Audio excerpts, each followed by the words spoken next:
சுழியாக எப்படி செய்கிறதுன்னு பார்ப்போம். கடலை மாவு பூர்ணம் எடுத்துக்கிட்டு இட்லி மாவில் போட்டு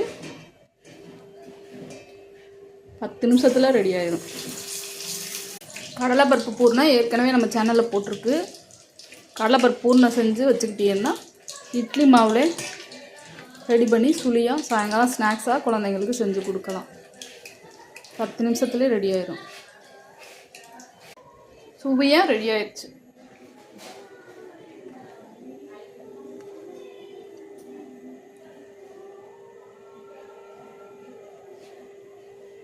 வெளியில் கிறிஸ்பியாக இருக்கும், உள்ளே சாஃப்டாக இருக்கும்.